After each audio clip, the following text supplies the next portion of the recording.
Baik, bismillahirrahmanirrahim. Assalamualaikum warahmatullahi wabarakatuh. Waalaikumsalam. Selamat siang teman-teman mahasiswa semuanya, sehat? Alhamdulillah. Lancar puasanya? Alhamdulillah. Ada yang udah batal?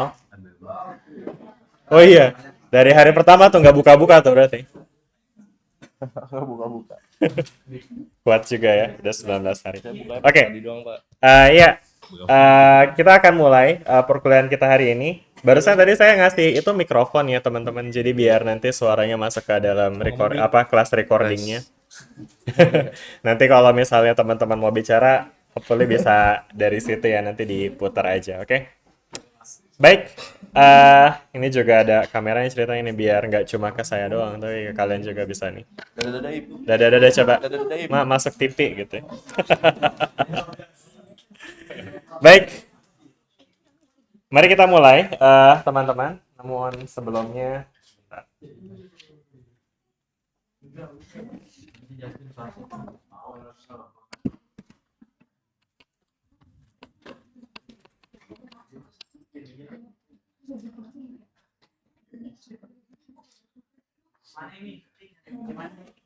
Oke, baik. Kita sudah selesai membahas bagaimana prinsip mekanika diterapkan di dalam dunia industri di dua pertemuan kemarin ya. Prinsipnya sudah dibahas di pertemuan pertama dan aplikasinya sudah dibahas melalui presentasi teman-teman semua kemarin ya. Saya appreciate dengan effort teman-teman untuk menyajikan presentasi kemarin. Luar biasa, topik yang disajikan cukup beragam dan teman-teman bisa memaparkan bagaimana prinsip mekanika diterapkan dalam industri. Banyak industri ya yang seperti yang kemarin kita lihat. Oke. Lalu di kesempatan kali ini, di pertemuan ketiga dan keempat, kita akan membahas tentang sekarang konsep termodinamika. Mungkin sebenarnya lebih umumnya juga termofisika. Ya. Bagaimana kita akan belajar ternyata prinsip-prinsip dasar dari termofisika dan termodinamika itu juga bisa banyak sekali manfaatnya untuk diterapkan di dunia industri. Oke.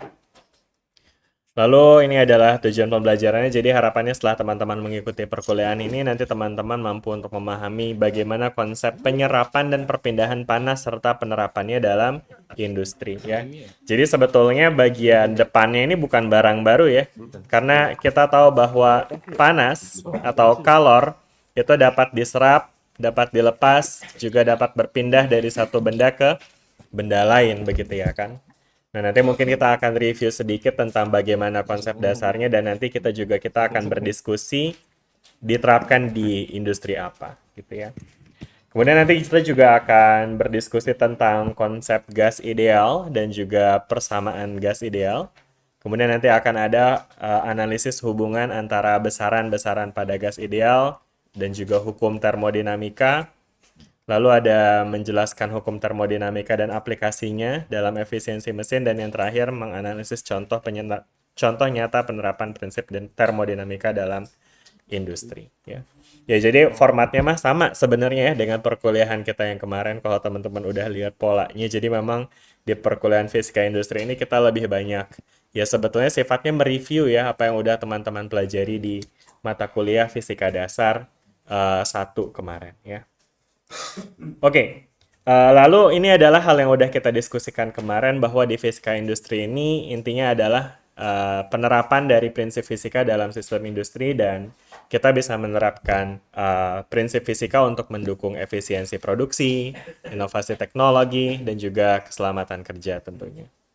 Kemudian di sini ada beberapa peran yang kita udah diskusikan juga ya, dan kemudian ini adalah ruang lingkup fisika industri yang akan menjadi bahasan kita di semester ini.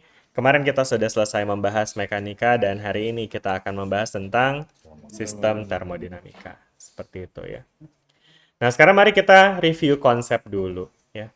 Jadi di dalam termodinamika di bagian awal kalau teman-teman ingat di sebenarnya belum masuk ke termodinamikanya ya, tapi ke fisika panas ya, fisika kalor. Itu ada konsep penyerapan kalor namanya. Namun sebelum kita ngomongin penyerapan kalor, kita coba ingat-ingat lagi nih, refresh lagi ya. Kalau misalnya ada definisi tentang kalor, teman-teman kira-kira kalor itu apa ya? Apa itu kalor? Pertanyaan pertamanya itu ya. Apa yang dimaksud dengan kalor ya? Silakan. Ya, boleh mic-nya diarahin ke sini. Dioper dulu. Oke. Perpindahan panas dari suhu yang lebih tinggi ke suhu yang lebih rendah. Perpindahan panas dari suhu tinggi ke suhu rendah. Oke. Peter ya. Ya, Pak. Peter. Oh. 2025. Wih, kayak bikin paper gitu. Oke. Ya, menarik definisinya. Jadi, di sini Peter mendefinisikan kalor sebagai perpindahan panas ya dari suhu tinggi ke suhu rendah. Ada lagi yang punya opini lain? Silakan. Dari tim kiri, boleh?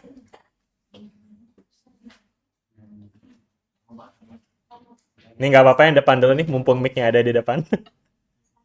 Kira-kira kalor itu apa ya? Jawabnya di mic ya. Apa itu kalor? Yang kebayang di kepala kamu aja nggak apa-apa. Panas, Pak. Kalor itu adalah Panas. panas. Oke. Kalor adalah panas. Siapa namanya? Putri, Pak. Putri. Oke. Pak. Ya. Silakan. Santai, nggak usah rusuh, nggak usah rusuh. Oke. Gimana? Menurut saya itu kalau kalor itu perpindahan suatu elektron tapi perpindahan elektronnya itu melalui media kayak misalkan pas memanaskan air melalui panci gitu. Perpindahan elektron melalui Media. media. Oke. Ya. Nama? Adam. Adam. Oke, baik. Ada lagi? Ini udah 2 cowok, 2 cewek deh, 1 lagi berarti biar impas, biar seimbang.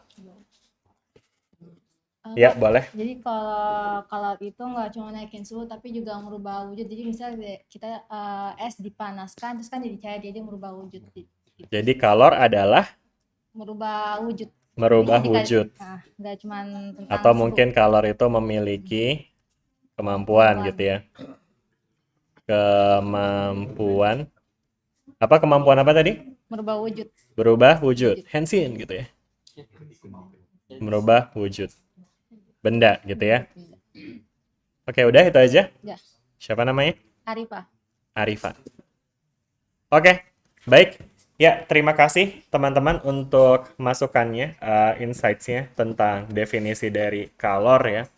Oke, jadi kalau misalnya ngomongin soal cara teman-teman mendefinisikan, ini sebetulnya masih berkaitan ya dengan sifat-sifat kalor ya, di mana kalor itu adalah sesuatu yang bisa kita pindahkan ya dari satu benda ke benda lain. Nanti ada juga prinsip kalor, aliran kalor ya, di mana kalor itu mengalir dari suhu tinggi ke suhu rendah. Jadi ini secara sifat itu betul ya. Kemudian habis itu ada apa lagi? Ini ada perpindahan elektron melalui media. Nah ini sebenarnya kurang tepat ya, karena sebetulnya aliran elektron itu berbeda dengan aliran kalor. Kalau aliran elektron itu dia adalah arus listrik ya, dia itu membawa muatan ya, muatan membawa elektron ya. Elektron itu kan partikel bermuatan ya. Sedangkan kalau kalor itu tuh sebetulnya dia berkaitan dengan energi ya, teman-teman.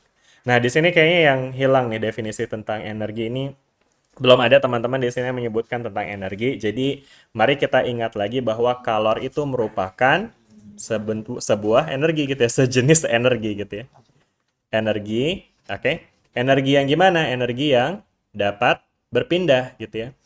Dapat berpindah, oke.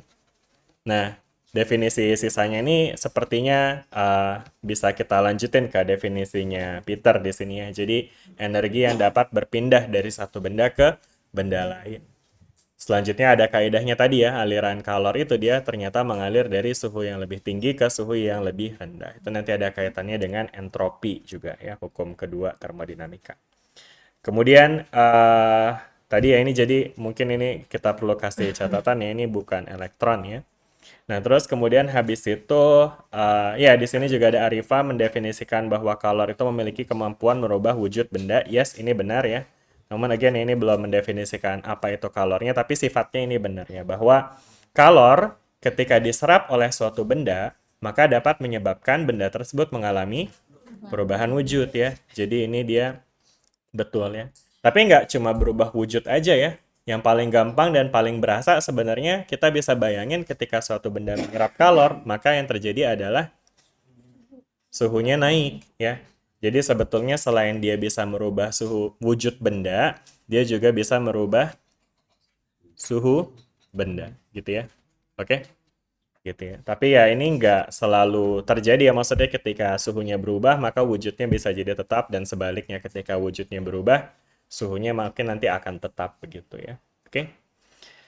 Oke, itu dia teman-teman ya. Jadi kata kuncinya adalah kalor ini merupakan energi ya yang dapat berpindah, dan kemudian karena dia energi maka seperti halnya fisika ya, pada umumnya setiap besaran kita perlu menyatakan dengan satuan ya. Maka dengan demikian kalor itu nanti satuannya adalah satuan joule ya. Sedangkan kalau simbol Q benar ya. Jadi satuannya itu adalah joule karena dia sama dengan satuan energi ya, joule. Simbolnya J ya. Kadang kalor itu juga dinyatakan dengan satuan alternatif. Apa satuan alternatif dari joule? Kalori, betul ya. Yang teman-teman biasa lihat di mana? Di nutrition facts gitu ya kan, di tempat makanan yang teman-teman biasa makan tuh ada kan berapa kalori gitu ya kan. Ya. Nah, itu ada apa namanya, itu adalah satuan alternatif dari joule ya, di mana 1 kalori itu adalah 4,2 joule ya, sekitar itu. Nanti teman-teman bisa cek lagi 4,18 atau berapa gitu. Oke. Nah, cuma satuan standarnya itu adalah SI ya. Satuan standarnya adalah joule begitu ya. Ya, waalaikumsalam.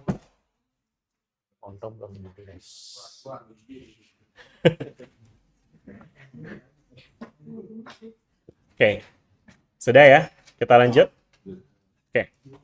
Itu tadi adalah definisi dari kalor. Nah, sekarang kita akan belajar tentang konsep penyerapan kalor nih ya, seperti yang tadi didefinisikan oleh Arifa ya. Dia bisa merubah wujud atau merubah suhu benda ketika kalor tersebut diserap sama si bendanya ya. Nah, sehingga dari sini kita akan melihat bahwa ternyata ada hubungan tuh antara kalor yang diserap dengan perubahan suhu benda ya kan, maupun perubahan wujud benda.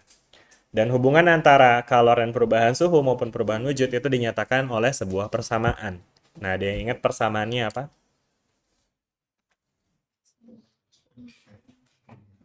Q sama dengan MC delta T bukan Pak? Betul banget ya. Jadi Oke.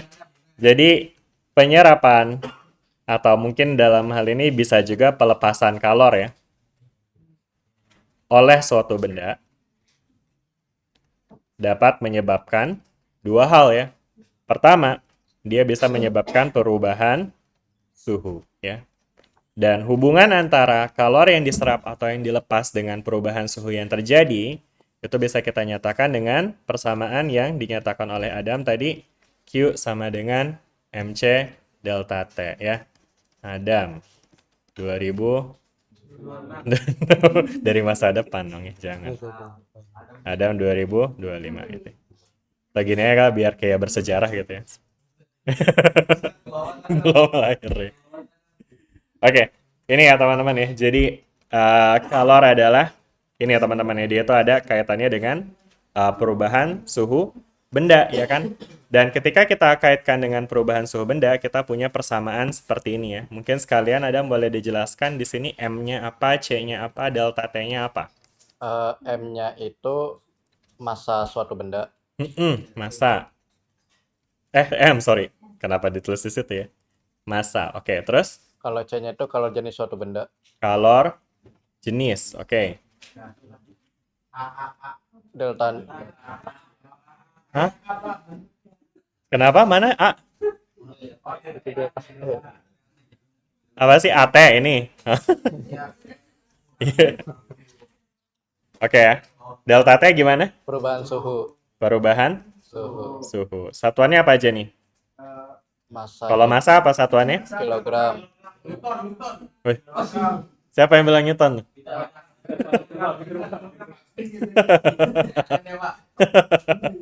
Massa itu kilogram ya teman-teman. Kemudian kalor jenis joule per kilogram derajat Celcius. Kalau perubahan suhu benda derajat Celcius ya, maka ini make sense ya satuannya teman-teman bisa lihat ketika ini dikalikan maka nanti sisanya adalah joule ya sesuai dengan si kalornya gitu ya kan. Gitu ya. Oke, ya saya rasa udah cukup oke ya berarti ya. Ya. Berarti sekarang kalau misalnya kita coba untuk mendefinisikan C ya kalor jenis, kira-kira apa ya definisinya?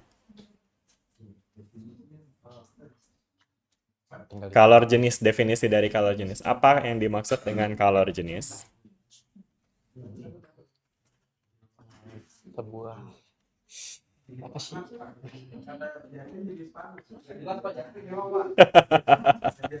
Apa katanya? Jenis panas. Gimana tuh maksudnya jenis panas? Sorry, tolong teman-teman, ini lagi ada yang mau jawab.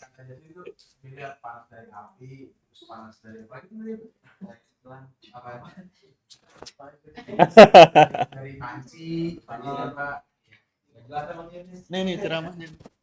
Oke, ya tadi jenis panasnya ya. Iya. Oke, sebenarnya betul ya berkaitan dengan jenis sesuai dengan namanya ya, kalor jenis. Namun sebetulnya ketika kita kaitkan dengan kalor jenis itu adalah itu dia berkaitan dengan besarnya kalor yang dibutuhkan untuk meningkatkan suhu dari suatu benda gitu ya, suatu jenis benda. Oke. Kayak misalnya teman-teman mungkin tahu kayak apa namanya? Air. Air itu dia memiliki kalor jenis yang nilainya mungkin ada yang hafal? 4184. Oke, siap. Terus satuannya? Joule per kilogram derajat Celcius gitu ya kan. Nah, satuan ini sebetulnya bisa juga kita nyatakan dengan 4184 Joule per 1 kilogram per 1 derajat Celcius ya. Jadi artinya dengan nilai ini kita juga somehow bisa mendefinisikan bahwa kapasitas kalor atau kalor jenis, nah bahasa ini specific heat capacity ya, kapasitas kalor jenis ya mungkin mestinya kapasitas kalor jenis itu dia sebetulnya menggambarkan besarnya kalor yang dibutuhkan untuk meningkatkan suhu 1 kilogram benda sebesar 1 derajat Celcius kayak gitu ya. Oke. Gitu ya, dan kemudian di sini juga ada tabel beberapa apa namanya beberapa nilai dari kapasitas kalor ya. Kalor jenis ya, specific heat. Dan ini di sini teman-teman bisa lihat tadi ya, si air itu 4187 ternyata di sini ya. Oke. Dan sedangkan kalau misalkan kita bandingkan dengan benda lain, misalnya air laut, ternyata kapasitas kalornya kalor jenisnya itu dia lebih rendah. Nah, kalau misalnya kita bandingkan dari nilainya, kira-kira mana yang akan lebih mudah dipanaskan? Air darat atau air laut? Yang air laut yang lebih mudah dipanaskan. Kenapa? Karena apa?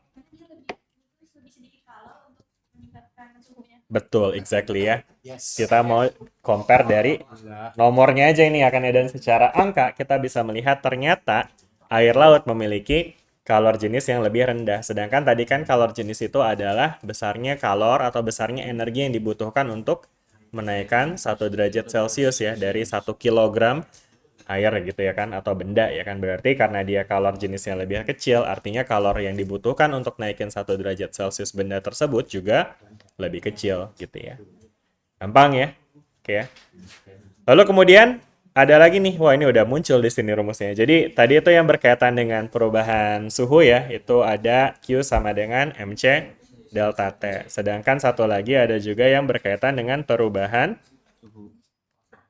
wujud ya, atau fase ya. Ya kan, dan ketika dikaitkan dengan perubahan wujud, kita juga punya persamaan. Tadi udah nongol persamaannya, boleh langsung disebutin bareng-bareng. M dikali L ya, di mana M-nya itu adalah massa, dan L-nya apa? L panjang, bukan. L-nya apa L-nya? Apa? L-nya apa? Ini apa sih? Gimana? Apa? Kasih mas. Nggak apa-apa, ini biarin jawab. Gak mas. Gimana tadi? Laten katanya pak. Apa? Kalor laten. Laten apa laten? Berapa mas? Laten ya. Bahasa Inggris mungkin ya laten ya kan. Benar-benar dia kayak ke barat-baratan orang. Oke. Ya, betul ya. Jadi L itu adalah kalor laten ya kan. Ya, kalor laten itu dia ya kalau misalnya kita lihat sebagai definisinya ya sama seperti yang tadi ya. Kita bisa lihat bahwa L itu adalah Q per M. Berarti kalor laten adalah kalor yang dibutuhkan, energi yang dibutuhkan untuk merubah sekian 1 kilogram benda gitu ya. Berubah fase dari 1 kilogram benda gitu. Jelas nggak sampai sini? Namun dari namanya gimana teman? Namanya kalor laten nih ya kan. Kalau kalor jenis kan mungkin ya istilah jenis itu berkaitan dengan jenis materialnya apa ya. Kalau ini kalor laten kenapa ya namanya laten? Laten itu artinya apa ya? Laten itu ada apa? Laten artinya apa laten? Tersembunyi. Siapa tuh yang ngomong? Gabriel. Ya betul ya.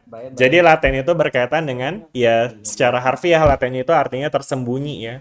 Nah tapi teman-teman tahu nggak kenapa disebut kalor tersembunyi? Ngumpet, Pak. Ngumpet. Apanya yang ngumpet? Kalornya. Kalornya. Kenapa ngumpet? Kenapa disebut ngumpet? Karena bersembunyi. Balik aja terus Peter ya. Ya silakan. Nih Pak, karena tidak menyebabkan perubahan suhu Pak. Nice, benar banget ya. Oke, jadi kalor laten ya disebut laten atau tersembunyi karena Tidak menyebabkan perubahan suhu. tidak menyebabkan perubahan suhu ya. Tapi kalornya itu ada, Pak. Ada, Tapi nggak menyebabkan perubahan suhu. tidak. Waduh. Waduh. Tidak menyebabkan perubahan suhu. Makanya disebut laten ya. Ya makanya jadi ketika suatu benda misalnya teman-teman punya air ya kan. Masak air biar matang. Airnya suhunya 25 misalnya. Jangan enggak waktu. Airnya misalnya suhunya 25 derajat Celcius, oke? Kemudian ketika teman-teman panaskan, ketika kita kasih kalor ke si airnya, maka terjadi airnya akan suhunya meningkat ya. Ketika suhunya meningkat, terjadi peningkatan suhu, berarti di situ terjadi kalor yang Mc delta T ini. Sebenarnya punya nama, namanya jadi kalau in contrast with kalor laten, Q-nya ini namanya kalor sensible. Kalor yang berasa. Ya. Kenapa berasa? Karena ada peningkatan suhunya ya. Kelihatan kalau emang dia nyerap kalor karena suhunya naik gitu ya kan. Nah, tapi dia nggak bakal naik terus-terusan, dia bakal ada limitnya. Limitnya berapa tuh? Air dipanasin limitnya sampai berapa? 100 derajat Celcius ya. Jadi ketika kita kasih kalor terus-terusan ke air yang tadinya 25, dia akan naik suhunya mencapai 100 derajat Celcius. Nah, ketika kita udah sampai 100 derajat Celcius, terus kita terus kasih kalor, apa yang terjadi sama si airnya? Dia bakal menguap ya. Menguap artinya perubahan wujud. Dan ketika perubahan wujud terjadi, ini dia nggak ada perubahan suhunya, teman-teman. Ya. Jadi dari awal air 100 derajat Celcius, dia akan terjadi perubahan fase. Dan ketika perubahan fase terjadi, suhunya itu tetap di 100 ya. Kebayang ya? Makanya disebutnya kalor laten tadi. Karena ketika kalor diserap sama si benda, benda tersebut tidak menunjukkan tanda-tanda menyerap kalor. Karena tadi kan indikasi dari penyerapan kalor kan sebenarnya suhu ya. Tapi ternyata pas dia terjadi penguapan ya dari cair jadi gas, itu dia suhunya nggak berubah. Makanya disebut kalor laten. Oke? Jelas ya? Nah, nanti once semuanya udah berubah jadi gas, jadi uap air bersuhu 100 derajat Celcius, dan kita kasih kalor lagi, baru nanti dia bakal naik lagi tuh suhunya. Gitu, teman-teman. Jelas nggak sampai sini? Jelas, Pak. Jelas ya? Oke ya. Clear ya? Aman ya? Sampai sini ya? Aman ya? Aman aja. Oke. Tadi siapa nih jawab ini tadi? Gabriel. Gabriel. Enggak, Carlo. Siapa? Carlo. Bener juga ya. Terinspirasi dari situ ya, bapak ibunya kayaknya ya. Nggak tahu juga sih. Ini kalornya kalor laten apa sensibel nih tapi? Kalor laten. Oke. Udah ya, jelas ya teman-teman ya sampai sini ya. Oke ya. Maka kita akan kerap kali menemukan grafik-grafik kayak gini nih, ya kan? Pernah lihat ya grafik kayak gini ya waktu di Visda 1 kemarin ya kan? Ada yang bisa jelasin nggak di dalam grafik ini apa yang terjadi sih? Apa yang terjadi nih? Ini mungkin kita bisa bagi jadi ada 3 titik ya. Ada A, B, C, D. Apa yang terjadi dari A ke B? Mengalami penurunan suhu. Terus kemudian dari B ke C? Artinya apa yang sedang terjadi? Tidak ada penyerapan kalor. Tidak ada perubahan suhu. Tapi penyerapan kalor ada nggak? Ada Pak. Oke. Terus habis itu C ke D? C ke D turun lagi Pak. Turun lagi. Berarti ada penyerapan kalor nggak? Ada lah. Ada. Oke. Nah, tapi teman-teman bisa bayangin nggak ada dua konteks sebenarnya. Ada penyerapan, ada pelepasan kalor. Penyerapan kalor menyebabkan suhunya. Kalau di sini suhunya gimana? Berarti yang terjadi adalah kalornya dilepas ya. Jadi ingat ya teman-teman, dia kalor itu berpindah ya. Dan perpindahan kalor itu bisa terjadi di dua arah ya. Bisa diserap sama benda, bisa juga dilepas sama bendanya ya. Ketika terjadi perubahan suhu, maka ketika dia melepas, suhunya akan menurun. Ya. Ketika dia udah mencapai suhu tertentu ya, suhu didih atau suhu lelehnya gitu ya kan, maka nanti dia akan berubah fase gitu ya kan. Ini sebenarnya kalau kita lihat angkanya 270 itu berapa sih nih? Kalau dalam Celsius? Tuh 0 derajat Celcius ya. Jadi ini sebenarnya menggambarkan apa namanya proses apa nih kira-kira. Ini berarti kan kayak titik beku air ya. Jadi teman-teman mungkin bisa bayangkan ini adalah grafik dari proses pembekuan air ya. Kayak teman-teman misalnya punya air yang suhunya berapa nih? 300 Kelvin itu kan 30 derajat Celcius ya. Sekitar ya 273 sih harusnya 27 derajat ya mestinya ya. Takut diomelin gitu ya. Ya jadi dari 27 derajat Celcius gitu ya kan itu nanti dia akan ini air ya, air awalnya di A, suhunya tinggi, nggak tinggi-tinggi banget ya, 27, suhu ruangan lah. Nah ini ditaruh di kulkas ya, dia jadi mendingin dulu, habis dia mendingin ke 0, baru dia membeku ya. Jadi nggak langsung membeku gitu ya. Once dia udah membeku, nanti airnya bisa, dia udah jadi es, dan esnya nanti akan turun lagi tuh suhunya gitu ya. Oke, jelas nggak nih sampai sini nih, dengan konsep penyerapan dan pelepasan kalor? Udah ya. Dan kemudian di sini juga ada beberapa nilai ya dari ini kalor laten ya.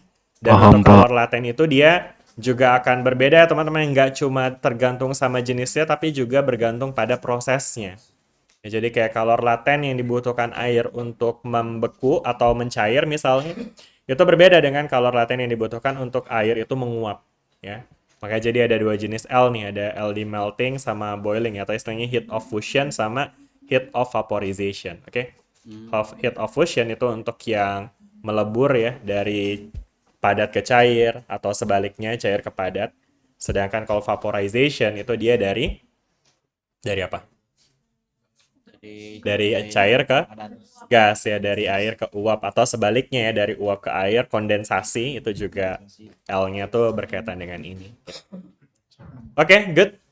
Aman ya berarti ya untuk review konsep perpindahan kalor tadi apa? Penyerapan dan pelepasan kalor. Nah, berikutnya sekarang kita review juga tentang konsep perpindahan kalor. Jadi tadi kita juga udah belajar bahwa ketika kalor dilepas, diserap, dia bisa berpindah ya. Misalnya kalor dilepas dari satu benda, maka kalor tersebut tentu akan berpindah. Dan ada 3 cara perpindahan kalor. Ada yang bisa sebutkan 3 cara perpindahan kalor? Boleh. 3 cara perpindahan kalor.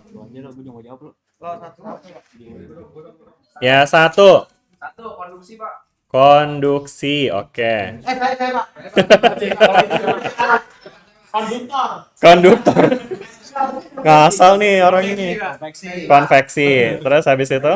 Radiasi. Gampang ya. Kalau Gampang disebutin. radiasi, konveksi, Nah, konduksi. sekarang coba jelasin. Heater. Bedanya apa nih? Konduksi, konveksi, sama radiasi. Boleh. Kalau yang konduksi itu kan Coba pegang mic dulu. oh megang mic ya. Santai santai. Ngapain sih bisa pegang sendiri? Biar pegang sendiri, biarin kenapa. Kalau yang konduksi kan sesuai namanya berarti perpindahan panasnya melalui konduktor atau penghantar, Pak. Meski ada medianya. Melalui Konduktor. konduktor Ada media atau penghantar ya. penghantar. Oke. Nah, berarti kalau konveksi itu Dan tanpa ntar lu melalui jangan semuanya iya. nih. Gantian. Siapa namanya? Revan. Revan. Ya. Tadi yang jawab rame-rame kayak udah namanya udah ditulis juga kan ya? Belum. Siapa yang belum? Ya nggak apa sih, Mas. Biar suka-suka saya nulis. Pengen nulis aja. Iya. Iya, Peter tuh ya udah. Oke, melalui penghantar ya. Oke, kalau konveksi gimana? Kalau yang konveksi tanpa melalui penghantar, Tanpa melalui penghantar. melalui penghantar. Ini Revan juga nih ya katanya. Terus kalau radiasi? Radiasi itu kayak pancaran, Pak. Contohnya sinar matahari. Pacaran? Pancaran. Pancaran ya. Kalau radiasi bom atom apa tuh, Pak? Radiasi bom atom. Ya, oke, itu nanti akan kita diskusikan ya. Oke, tapi kelihatannya definisinya kurang tepat nih. Ada yang mau perbaiki dari definisinya Revan? Boleh, silakan. Tahu, yang ini deh. Sekarang saya pengen dengar suara dari sini. Boleh, silakan. Kalau konduksi itu perpindahan kalor melalui zat perantara tanpa disertai perpindahan zat. Melalui Setuju. perantara ya, tanpa Disertai perpindahan zat. perpindahan zat Kalau perantaranya ya. ya. Oke. Kalau konveksi perpindahan kalor yang disertai dengan perpindahan zat perantaranya. Oke, jadi dia tetap melalui perantara ya. Ya. Jadi, nah ini yang tadi saya bilang ini kurang tepat ya. Jadi mungkin kita coret aja ya. Jadi dia tetap ya melalui perantara juga ya. Ya. Melalui perantara. Tapi, aduh gimana nih sih perantara dengan disertai perpindahan ya. Perpindahan apa? Zat Perpindahan zat apa? air mungkin. Zat perantaranya gitu ya. Gitu ya. Siapa namanya? Suci. Suci. Oke. Oke. Udah ya, jelas nggak nih teman-teman? Ya jadi ini ya bedanya ya. Jadi bedanya antara konduksi dan konveksi ya. Ini tadi Revan udah bagus ya mendefinisikan konduksi itu dia melalui sebetulnya konduktornya mungkin lebih spesifiknya juga perlu kita tambahkan melalui konduktor panas ya. Karena istilah konduktor itu dipakai dalam dua aspek ya, ada konduktor panas, ada juga konduktor listrik. Dan panas dan listrik itu dia merupakan dua hal yang berbeda, kayak yang tadi Adam sempat jelasin ya. Nggak bisa kita samakan aliran kalor dengan aliran elektron. Maka konduktornya pun juga berbeda. Konduktor elektron dan juga konduktor panas, konduktor kalor, itu dia bisa jadi sifatnya berbeda gitu ya. Oke? Gitu ya. Dan kemudian tadi ditambahin sama Suci, ini yang esensi utamanya ya. Kalau konduksi itu dia melalui perantara tapi tanpa perpindahan zat perantara ya. Sedangkan kalau untuk konveksi dia juga sama melalui perantara namun dengan disertai perpindahan zat perantara gitu ya. Oke. Nah, maka karena dia berbeda antara perpindahan zat perantaranya ya, ini dia berkaitan juga dengan fase dari medium perantaranya. Oke. Ketika kita ngomongin tanpa perpindahan zat perantara, artinya mediumnya emang nggak bisa kemana-mana. Ya, molekul dari mediumnya nggak bisa kemana-mana. Dan ini terjadi pada benda, pada fase, pada cair gas, ke gas, ke padat, yang nggak bisa kemana-mana. Padat ya. Jadi artinya konduksi itu adalah perpindahan kalor melalui zat padat. Ya. Karena ketika dia melalui zat padat, dia partikelnya nggak bisa kemana-mana gitu ya kan. Jadi kayak misalnya di sini kita punya batang ya kan. Kemudian kita panasin di sebelah kiri ya kan. Nah kita nggak bakal melihat partikelnya ini gerak-gerak gitu ya ke kanan gitu. Enggak. Partikelnya tetap di situ-situ aja ya. Cuma ketika dia dipanaskan, dia akan menghantarkan panas ke partikel di sebelahnya. Ya. Dan penghantaran panasnya itu dia terjadi dalam bentuk ini ya, apa namanya, vibrasi teman-teman. Jadi mungkin saya juga, atau mungkin teman-teman pernah ingat gak yang namanya energi atau kalor tadi, Itu kan sebenarnya ketika dia diserap dia akan menjadi energi ya dari bendanya ya. Sedangkan energi itu dia bisa kita bagi dalam dua jenis ya secara umum kan. Energi ada apa aja kalau kita bagi jadi dua jenis? Kinetik dan potensial ya. Potensial. Jadi ketika suatu kalor diberikan kepada benda, diserap oleh benda, maka molekul-molekul dari benda tersebut akan menyerap kalor tersebut either sebagai energi kinetik atau sebagai energi potensial. Potensial. Ketika kalor diserap oleh molekul sebagai energi kinetik, maka molekul dari benda tersebut, molekul penyusun benda tersebut itu akan memiliki gerakan yang lebih kuat ya, karena energi kinetik kan berkaitan dengan dengan gerakan, betul ya. Namun kalau pada benda solid, dia nggak bisa bergerak bebas, maka gerakannya hanya berupa gerakan vibrasi. Oke, getaran gitu ya. Jadi teman-teman bisa bayangkan ketika kalor diberikan di ujung kiri batang, maka molekul-molekul di sebelah kiri batang itu akan bervibrasi ya. Dan vibrasi yang terjadi di sebelah kiri akan bisa diteruskan tuh ke sebelah kanannya. Ya kan, sehingga lama-lama sebelah kanannya juga ikutan bergetar begitu ya. Dan ketika udah bergetar dengan energi yang sama, maka nanti suhunya juga bakalan sama. Gitu. Jelas nggak sampai sini? Ya. Dan dari sini juga kita bisa lihat jadinya energi kinetik itu dia berkaitan dengan suhu juga ya. Oke, ini penting ya. Energi kinetik itu berkaitan dengan suhu. Jadi suhu itu merupakan ukuran dari besarnya energi kinetik juga ya. Oke, jelas sampai sini? Jelas. Gitu ya. Nah, sedangkan kalau misalnya Radiasi. kalor itu diserap oleh molekul sebagai energi potensial, maka yang terjadi adalah dia akan saling menjauh, teman-teman. Karena mungkin ini analogi aja ya. Energi potensial itu kan berkaitan dengan posisi, ya enggak? Bedanya sama kinetik kan tadi ya, kalau kinetik itu berkaitan dengan gerakan, kalau energi potensial berkaitan dengan posisi. Contohnya apa ya? Kayak kita tahu rumus energi potensial kan yang paling sederhana MGH ya. Ya, jadi bergantung sama H tuh energi potensial atau seberapa jauh kita terhadap bumi gitu ya. Makin gede H-nya, makin besar juga energi potensialnya. Nah, dalam kasus partikel, molekul penyusun suatu benda, energi potensial itu berkaitan dengan jarak antar partikel. Sehingga ketika suatu molekul itu menyerap kalor sebagai energi potensial, maka yang terjadi adalah mereka akan bisa saling menjauh. Dan ketika menjauh, maka pemuaian yang akan terjadi. Dan ketika pada titik didihnya misalnya, dia bisa saling melepas tuh ikatannya. Ya, sehingga akan terjadi perubahan fase. Dan ketika terjadi perubahan fase, ya udah berarti dia berubah tuh dari cair jadi gas misalnya, atau dari padat jadi cair gitu. Kebayang ya? Oke, gitu sih. Oke, itu dia teman-teman ya. Terus habis itu apa lagi nih? Tadi udah ya konduksi, konveksi, dan kemudian yang berikutnya adalah radiasi. Nah, berarti sekarang kalau tadi kita mendefinisikan konduksi dan konveksi sebagai perpindahan kalor melalui perantara, berarti radiasi itu adalah perpindahan kalor tanpa melalui perantara gitu ya. Perpindahan kalor tanpa perantara. Oke? Ya. Dan kalau tadi disebut pancaran, ya memang kita akan melihat dia sebagai sesuatu yang terpancar gitu ya. Contoh paling gampangnya ya yang kita lihat setiap hari, yaitu matahari. Ya kan ya. Matahari itu antara matahari sama bumi, itu di antaranya itu nggak ada apa-apa tuh. Nggak ada konduktornya, nggak ada fluidanya, nggak ada gasnya. Antara matahari dan bumi itu ya ruang vakum aja. Ya, jelas ya. Namun ternyata kalor yang dipancarkan oleh matahari bisa juga tuh nyampe ke bumi. Karena ya tadi, ternyata kalor itu juga bisa dipancarkan secara radiasi.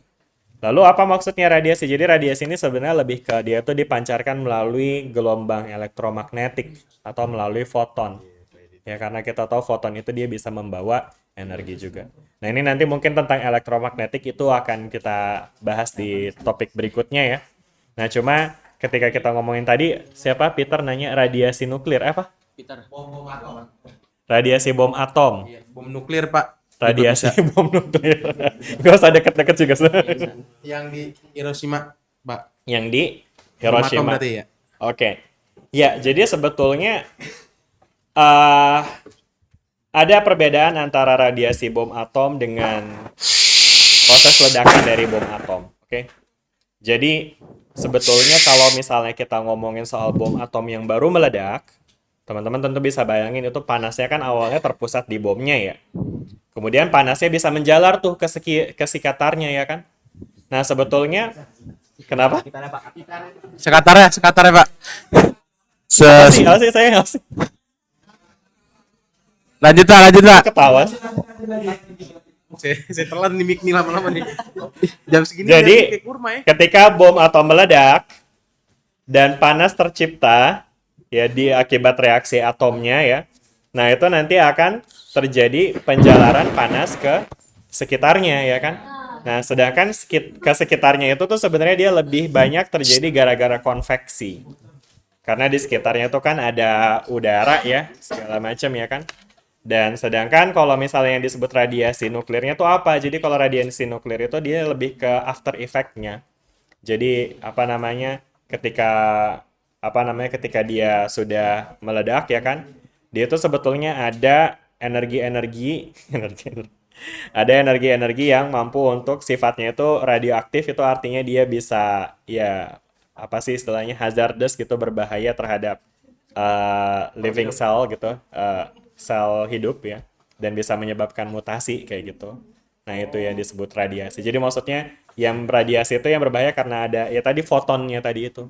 Berarti kalau habis dibom, Habis dibom, khusus makhluk hidup itu kayak kodok bisa jadi gede. Selnya tergantung. selnya berubah. Bisa jadi. Selnya berubah. Bisa jadi. Mutasi sel. Mutasi. Iya bisa jadi. Nggak nangkep nih Pak anak ini. Nggak nangkep. Kenapa jadi di? Nama dia Kalor loh, jangan main-main loh. Oh, bukan. Oh, yang ini. Yang itu. Iya. Oke Pak. Oke ya, teman-teman ya gitu sampai sini jelas nggak? Ya.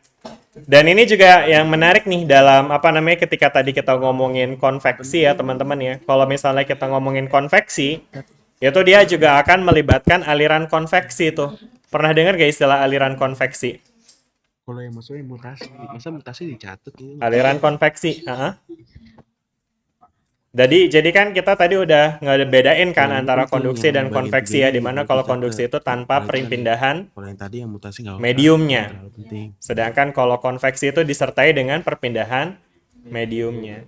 Nah, sekarang gimana sih mediumnya berpindah? Nah, ini ada yang namanya aliran konveksi nih, teman-teman ya. Jadi, kita punya air ya kan yang kita masak biar matang.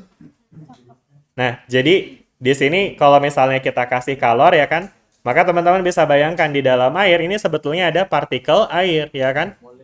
Yang kalau kita panaskan pakai kompor, berarti yang lebih panas lebih dulu adalah yang bawah gitu ya kan. Dan ketika partikel air yang paling bawah terpanaskan ya, maka yang terjadi adalah partikel tersebut akan cenderung mengembang. Ya, ini ada kaitannya juga dengan gas ideal juga ya, PVNRT gitu ya kan. Atau sederhananya jadi molekul air ketika dipanaskan volumenya juga akan membesar. Meanwhile masanya segitu-segitu aja. Apa impact-nya? Impact-nya adalah ketika masanya segitu aja sedangkan volumenya membesar, maka dia akan ngaruh ke Nama aku Peter. Apa nih? Rogeha. Massa jenis, densitas ya, dimana ketika air yang dipanaskan mengalami pengembangan volume tanpa disertai pengembangan massa, maka densitasnya akan turun, mengecil. Dan kalau kita punya benda dengan densitas yang ringan, apa yang terjadi? Densitas ringan tuh contohnya kayak gabus gitu ya kan, busa. Kalau kita cemplungin ke air, dia bakal ngambang. Begitu juga dengan partikel air yang dipanasin. Jadi partikel air yang lebih panas itu dia akan cenderung terbang juga kali ya. Terangkat gitu ya. Kenapa? Karena dia relatif lebih ringan daripada partikel air yang ada di sisanya yang lebih dingin gitu ya. Jadi yang lebih dingin itu akan cenderung turun ke bawah ya kan. Kebayang ya? Kebayang Pak. Dan ketika dia turun ke bawah, dia kena panas. Gitu ya kan? Kebayang gak nih? Dan akhirnya ini dia jadi cyclical nih. Dan aliran air seperti ini yang disebut dengan aliran konveksi. Oke? Jelas gak nih sampai sini? Dan ini juga yang terjadi di bom atom tadi. Jadi kalau misalnya teman-teman bayangin bom atom meledak, yang panas duluan kan pasti yang ini ya. Ya. Jadi nanti akan ada partikel udara yang terangkat nih. Oke. Sedangkan di sisi lain ada partikel udara yang bakal turun. Dan inilah yang kemudian menyebabkan bom atom tuh asapnya kayak jamur. Oh. Kebayang nggak sih? Paham, Ngeliat yang mushroom kan istilahnya. Iya, gitu. iya. Iya kayak gitu teman. Jadi apa di bom atom itu ternyata terjadi apa namanya konveksi juga gitu ya. Udara sekitarnya mengalami konveksi karena udara di sekitar bom atom itu akan mengalami pemanasan secara drastik gitu ya, secara spontan. Oke. Ya sehingga dia akan terangkat ke atas kayak gitu dan jadi awannya jadi kayak jamur gitu. Iya. Oke ya, pernah lihat lah ya nih penggemar game pasti tahu lah ya. Oke ya. Ya dan aliran konveksi ini juga akan sangat. Ini ngomongin industrinya mana ya? Ini tadi ini industrinya banyak banget sebenarnya dari tadi yang kita ulas ya teman-teman ya. Seru. Mulai dari industri ya ini banyak lah ini terutama kayak industri apa? Ya industri senjata begitu ya. Tapi mungkin at least dari yang bagian apa namanya perpindahan kalor ini kita juga bisa terapkan di dalam industri makanan, tumbler gitu misalnya ya kan? Iya. Gimana caranya supaya dia itu enggak apa namanya merambat gitu ya kan? Itu bisa kita kaitkan juga gitu ya kan? Terus habis itu ya tadi industri senjata juga gitu ya kan? Bahkan di industri apa lagi ya? Industri cuaca mungkin. BMKG, Pak. Kenapa? Enggak. Kenapa? Jelasin, Pak. Jelasin nggak jelas, Pak. Industri hiburan. Industri Dibilantika musik ya. Dia, Pak. Iya. Hiburan. Bisa. Ya gitu ya teman-teman ya. Jadi aliran konveksi ini balik lagi. Halo. Ya jadi aliran konveksi ini memang terjadi di sekitar kita teman-teman ya. Dan ini juga salah satu yang menyebabkan angin bisa berhembus. Itu juga gara-gara aliran konveksi sebetulnya. Ya. Kenapa? Apa hubungannya sama aliran konveksi? Nah itu dia sebetulnya berhubungan dengan perbedaan suhu di tempat-tempat tertentu gitu ya. Jadi teman-teman bisa bayangin kalau misalnya kita punya apa namanya di sini mungkin sederhananya gini deh. Misalnya kita punya dua tempat di A dan di B, di mana A ini lebih panas ya, suhu di A lebih tinggi, suhu di B lebih rendah. Maka yang terjadi adalah di sini udara bakal naik, di sini udara bakal turun. Ketika udara lebih naik di sini berarti kan akan mengalami kekosongan udara ya, sehingga udara nanti akan ngalir nih dari B ke A gitu ya. Dan ini yang kemudian menyebabkan angin. Ya, jadi aliran angin itu ya muncul gara-gara adanya ya perbedaan suhu di permukaan bumi kayak gitu. Oke? Jelas ya teman-teman ya. Ini menarik untuk dibahas tapi kayaknya kepanjangan kalau kita bahas lebih lanjut di situ. Nanti kalau teman-teman tertarik untuk ini bisa dalami lebih lanjut tentang meteorologi dan klimatologi juga tuh ya. Oke. Oke lah, kita lanjut ya teman-teman ya. Jadi tadi kita udah bahas tentang cara perpindahan kalor dengan konduksi, konveksi, dan radiasi ya kan. Dan kemudian prinsipnya, industrinya tadi kita juga udah bahas ya. Ternyata dia bisa diterapkan di banyak industri ya. Mulai dari industri manufaktur. Manufaktur itu kayak produksi barang-barang gitu ya kan. Itu kan tentu akan melibatkan pemanasan dan pendinginan pada suhu-suhu tertentu yang perlu kita kontrol ya. Dengan menerapkan prinsip ya tadi Q sama dengan MC delta T, dengan mempelajari C-nya berapa gitu ya kan. Untuk mengalami suhu berapa kita bisa atur kalornya dan seterusnya. Industri makanan juga, otomotif juga, dan bahkan pembangkit listrik juga sama ya. Pembangkit listrik ini dia juga menggunakan ya prinsip kalor juga ternyata teman-teman ya. Oke, di mananya nih teman-teman? Ada yang bisa bayangin nggak kaitannya antara pembangkit listrik dengan kalor? Udah ada sih sebenarnya tulisannya di situ, tapi ada yang bisa jelasin nggak? Bagaimana prinsip kalor diterapkan pada pembangkit listrik? Bagaimana prinsip kalor diterapkan? Boleh mic-nya dulu, Mas. Mas Adam. Oh ini mic-nya nih. Makan itu mah. Ya, Jadi kan semisal kayak ada tangki, terus sebelum kita itu tuh ini semisal kita udah ada prototipe PLTU-nya. Jadi kita panasin dulu tangki airnya. Habis itu kan biasanya tangki airnya itu ada uap ya. Nah, uapnya itu menggerakkan turbinnya itu di generatornya. Nah, tapi di turbinnya itu modelnya itu piston. Jadi bergeraknya itu kayak piston gitu. Habis itu baru nanti dari uap airnya itu nanti pistonnya bakal bergeraknya berulang kali sehingga menghasilkan listrik. Oke, ya, makasih banyak ya Adam ya. Dan tadi Adam kasih penjelasan tentang ini ya, apa namanya? Pembangkit listrik tenaga uap berarti ya. Iya. Berarti sumber utamanya tuh apa? Uap gitu. Iya, maybe. Nggak yakin gitu ya. Oke. Ya, jadi sebetulnya bahkan nggak cuma di PLTU sih, tapi bahkan apa mau jawab? Pembangkit listrik tenaga nuklir. Oke, gimana tuh? Coba. Mic-nya dulu. Kasih Carlo, kasih. Nah, nih. Jadi itu kalau pembangkit listrik tenaga nuklir menggunakan reaksi nuklir menghasilkan panas untuk mengubah air menjadi uap. Oke, aja ini sih dengerin ya konsepnya. teman-teman ya. Bentar, Nah. bentar. Tadi reaksi nuklir menghasilkan panas yang menyebabkan air berubah jadi uap. Oke. Ya. Terus? Terus dari uap itu menggerakkan turbin, Mm-mm. lalu menghasilkan listrik. Kebayang nggak tuh teman-teman? Uap menggerakkan turbin. Coba kalau ke depan kasih. Terus uap menggerakkan turbin sehingga menghasilkan Listrik. listrik. Udah ya, titik ya situ ya. Oke. Ya, betul nih teman-teman yang dijelasin sama Carlo ya. Jadi tadi udah Adam juga jelasin, itu juga udah bagus penjelasannya. Sama Carlo juga ditambahin bahwa ternyata sebetulnya hampir semua pembangkit listrik itu memanfaatkan uap untuk menggerakkan turbin ya. Nah, buatnya tadi belum kebayang, mungkin teman-teman bisa bayangin kalau teman-teman masak air terus mendidih, apa yang terjadi di pancinya, tekonya? Bunyi nggak sih? Gimana sih? Gitu ya?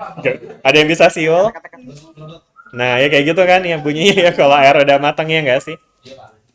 Kenapa bisa bunyi? Karena sebetulnya ketika air berubah menjadi uap, maka akan ada tekanan yang mampu untuk memberikan gaya. Kebayang nggak? Ya. Dan gaya dari si uap ini itu bisa kita alirkan nanti ke turbin ya. Jadi kayak air yang dipanaskan dan kemudian berubah menjadi uap, itu akan memiliki tekanan yang mampu kita arahkan ke turbin. Turbin tuh gambarnya gimana ya? Kayak baling-baling gitu teman-teman ya. Ya. Jadi si uap yang memiliki tekanan tinggi ini dia bisa kita arahkan ke turbin. Dan ketika turbin ini berputar, nah nanti ini ada mekanisme listrik magnetnya nih ya. Cuma long story short, perputaran ini akan menyebabkan listrik. Kayak gitu. Jelas nggak? Ya. Dan tadi kalau Carlo nyebutin ini dari pembangkit nuklir ya. Jadi dari nuklir menghasilkan panas ya kan ya. Dari nuklir menghasilkan panas. Dan dari panas ini akan mengubah airnya ya kan, dari air jadi uap ya kan. Dan kemudian uapnya menendang turbin. Nah, sebetulnya hampir semua sumber daya fosil, kayak misalnya minyak, pembangkit listrik tenaga batu bara, pembangkit listrik tenaga minyak bumi, dan seterusnya, itu prosesnya juga sama kayak gini. Cuma bedanya kalau untuk minyak, ya minyaknya dibakar untuk menghasilkan panas, yang kemudian memanaskan air untuk menghasilkan uap. Oke? Dan kemudian uapnya akan nendang si turbinnya, dan ketika turbinnya muter, listrik bisa dihasilkan. Gitu ya. Batu bara juga sama. Batu bara dia menghasilkan panas juga gitu ya kan, yang menghasilkan uap gitu ya. Oke. Terus habis itu mungkin kalau tadi Adam nyebut PLTU ya. Sebenarnya PLTU juga sebenarnya berkaitan juga dengan panas bumi ya. Jadi sebetulnya ada juga sumber daya panas bumi ya di industri pembangkit listrik. Itu ada panas bumi, di mana panas bumi itu panasnya itu langsung memanaskan air di dalam bumi gitu ya. Jadi yang di harvest itu adalah uapnya langsung. Dan uapnya itu nanti akan dipakai untuk nendang si turbinnya lagi kayak gitu. Oke? Jelas ya teman-teman ya sampai sini ya. Jadi di sini pembangkit listrik itu sangat berperan ya, sangat memanfaatkan prinsip dari pemanasan air untuk berubah jadi uap yang bisa dipakai untuk menggerakkan turbin ya. Dan menghasilkan listrik. Oke? Ya. Oke, PLTS itu kepanjangannya apa? Pembangkit listrik tenaga surya. Oke, pembangkit listrik tenaga surya itu sebetulnya nanti ada dua jenis. Ada pembangkit listrik tenaga surya yang memanfaatkan panas, ada juga pembangkit listrik yang memanfaatkan fotonnya. Itu istilahnya fotovoltaiknya ya. Oke. Nah, jadi kalau untuk yang tenaga surya yang panas itu dia tuh panasnya itu diarahkan ke suatu tungku gitu. Jadi dia langsung ya panasnya itu udah jadi panas kan namanya surya ya kan. Jadi biasanya tuh bentuknya kayak cermin gitu.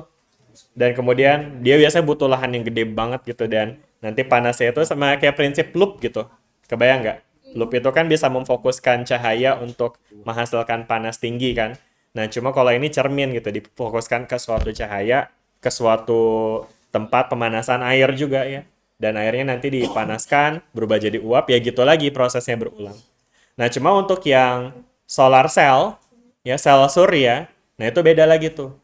Karena kalau untuk sel surya, dia justru nggak pakai ini sama sekali. Ya, jadi kalau untuk sel surya, dia bisa langsung mengubah cahaya yang dipancarkan matahari menjadi listrik. Ya, yang bentuknya ya teman-teman biasa mungkin lihat di atap-atap rumah ya, itu namanya sel surya. Nah, dia nggak butuh boiler kayak gini-gini, nggak. Oke, gitu ya. Jadi bagus pertanyaannya, jadi untuk sel surya memang itu yang nggak butuh kayak ginian. Oke. Terus apa lagi yang nggak butuh ginian kira-kira teman-teman? Nggak butuh turbin, apa nggak butuh boiler untuk ngegerakin turbin? Betul, pembangkit listrik tenaga air ya kan? Kan dia air langsung nendang turbinnya ya kan? Udah langsung jadi listrik. Apalagi? Angin. Angin juga dia nggak butuh boiler ya karena ya udah anginnya udah menghasilkan mekanik kan yang bisa menghasilkan listrik kayak gitu. Jelas ya teman-teman ya sampai sini. Oke, good. Udah ya aman ya sampai sini teman-teman. Oke. Selanjutnya ini ada FYI aja. Jadi dalam proses termofisika itu ada yang namanya hukum termodinamika. Ada berapa hukum termodinamika? 3 apa 2? 3 aja, Pak. Ada 3, betul ya. Tapi ada hukum ke-0, hukum ke-1, sama hukum ke-2. Tuh ya. Kenapa disebut hukum ke-0, teman-teman? Ada yang tahu nggak sejarahnya gimana? Pernah dengar nggak sih istilah ini? Hukum ke-0 termodinamika? Ya. Jadi, hukum termodinamika itu sejarahnya itu dipropos untuk hukum termodinamika pertama sama hukum termodinamika kedua. Itu duluan ketemu. Nomornya normal dong, ya kan? Nah, namun ternyata di tahun 1930-an ada satu hukum lagi yang dirasa jauh lebih fundamental daripada hukum termodinamika 1 dan 2. Karena dia lebih fundamental, makanya disebut hukum termodinamika ke-0. Kayak gitu sejarahnya. Oke? Gitu ya. Dan terus kemudian hukum termodinamika ini dia tuh untuk yang ke-0 itu dia bicara soal kesetimbangan termal sebetulnya ya. Jadi kalau dalam bahasa formalnya dia bilang gini ya, jika suatu benda A dan B masing-masing dalam kondisi kesetimbangan termal dengan benda ketiga yaitu T ya, maka A dan B itu akan memiliki kesetimbangan termal masing-masing gitu. Ngerti gak tuh maksudnya? Jadi intinya gini sih, jadi misalnya nih antara ini T sama A itu setimbang, terus T sama B setimbang, berarti A sama B-nya juga setimbang gitu. Oke? Gitu ya. Nah, kesetimbangan termal ini itu dipakai untuk mengukur suhu sebetulnya. Jadi ketika dia itu mengalami keseimbangan termal itu artinya suhunya sama kayak gitu sih intinya. Nah, itu dia karena dia menjelaskan soal suhu dan itu dia lebih fundamental daripada hukum termodinamika lainnya, makanya disebut sebagai hukum termodinamika ke-0 gitu ya. Oke? Ya jadi ini ya dalam bahasa alternatifnya kita juga bisa menyatakan bahwa hukum termodinamika 0 mengatakan bahwa setiap benda itu memiliki sifat yang disebut temperatur ya. Dan ketika dua benda berada pada thermal equilibrium, kesetimbangan termal, maka suhunya sama gitu. Oke? Clear nggak sampai sini? Nah, anyway, apa nih yang disebut dengan thermal equilibrium atau kesetimbangan termal? Jadi kesetimbangan termal ini dia itu berkaitan dengan aliran kalor sebetulnya, teman-teman, ya. Jadi kayak misalnya teman-teman bayangin kita punya es batu, ya. Terus ditaruh di atas meja. Meja gimana gambarnya? Gini kali ya. Nah, maka yang terjadi adalah es batu ini dia akan mungkin akan naik dulu ya suhunya ya kan, habis itu mencair ya. Artinya apa? Ketika dia ditaruh di atas meja doang, itu ada aliran kalor ya. Ketika ada aliran kalor berarti ada apa? Berarti suhunya tidak setimbang ya. Berarti dia thermally not equilibrium, oke? Gitu ya. Nah, lain cerita kalau misalnya esnya ditaruh di kulkas misalnya ya kan. Nah, ketika dia ditaruh di kulkas, maka nanti dia bakal mencapai apa ya, esnya mungkin nggak bakal mencair ya. Mungkin kalau misalnya dia udah mencapai suhu yang sama dengan apa namanya, mungkin teman-teman bisa bayangin kalau misalnya kita balik dulu deh ke case-nya atau balik ke sini aja deh, sorry, kok jadi galau. Jadi gini, jadi misalnya tadi airnya di dalam gelas nih, oke? Esnya di dalam gelas, oke? Nah, ketika beberapa saat kita akan melihat bahwa es ini akan naik suhunya, ya enggak? Ketika esnya naik suhunya itu artinya ada kalor nih yang mengalir ke esnya, ya kan? Artinya dia tidak setimbang nih secara thermal, oke? Gitu ya. Lalu nanti yang terjadi apa? Ketika dia esnya naik, nanti lama-lama juga cair gitu ya kan? Dan ketika dia cair, nanti dia akan menjadi air gitu ya kan? Nah, nanti ketika dia jadi air berarti kan suhunya naik, tapi suhunya bakal naik-naik terus nggak? Nggak kan ya? Nah, ketika suhunya udah konstan, itu artinya udah nggak ada kalor lagi yang mengalir ya. Nah, ini yang disebut dengan kesetimbangan termal. Dan kesetimbangan termal terjadi ketika suhu si airnya itu sama dengan suhu di ruangannya, kayak gitu. Oke? Gitu ya. Makanya jadi hukum termodinamika ke nol itu intinya itu, teman-teman ya. Jadi jika dua benda itu mengalami thermal equilibrium, berarti suhu mereka sama gitu. Oke ya? Oke, itu dia teman-teman. Kita sampai jam berapa sih? 14.40 kan ya? Oke. Aduh, siapa yang ngomong aduh? Capek banget kayaknya. Oh iya. Pegal. Oke. Baik, kita lanjut lagi ya teman-teman ya. Berikutnya, kita akan masuk ke konsep yang selanjutnya ya teman-teman. Itu tentang konsep gas ideal dan persamaan gas ideal. Ya. Masih ingat nih teman-teman apa yang dimaksud dengan gas ideal?